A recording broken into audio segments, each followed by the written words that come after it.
This tutorial video is on simple supply and demand strategy.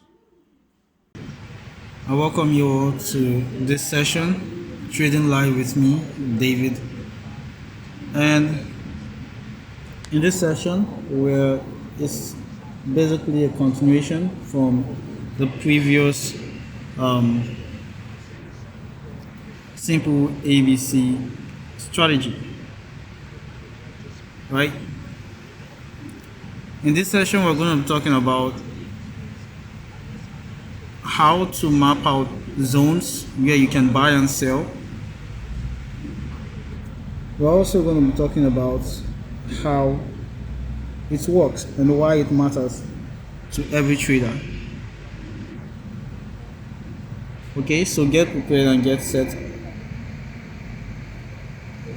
Firstly, in our previous session, we predicted the move called the ABC move, the ABC strategy, and from what I see right here, it's actually playing out well.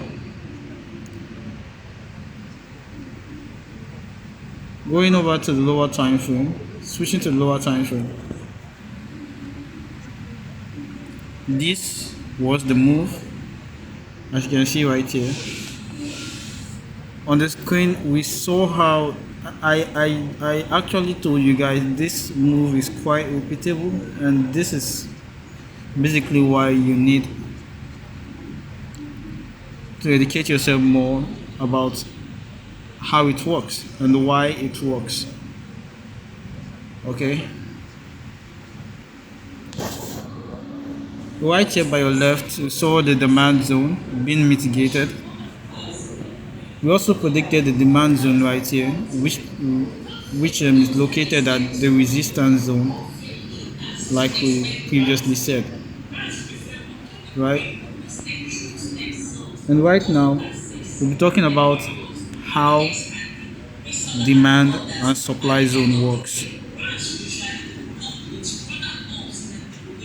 Going to the lower time frame, so we can see a clear picture of how this what's happening right now in the market. This move was predicted in our last session, in our previous session, and if you can recall, I actually told you even if it doesn't play out, at least you have an idea of what the market will likely do, right? So in this session, I'll show you how you can map these zones out, how you can identify the turning points using simple supply and demand zone strategy. The supply and demand zone are turning points where price will visit. In these zones, many traders expect selling pressure or buying pressure to return, making a potential short or long positions. In the case of short, we mean selling, and in the case of long, we mean buying, right? So this is what I mean. We talked about finding these zones.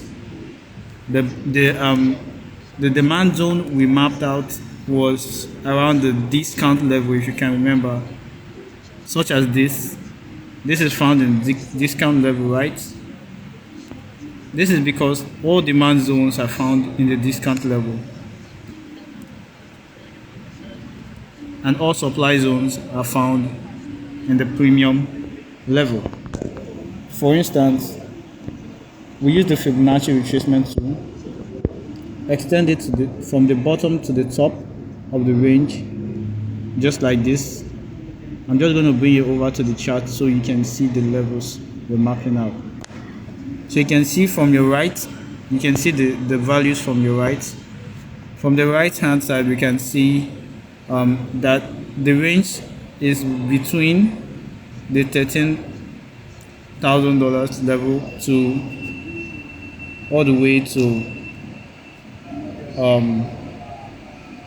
the $16,500 level, right?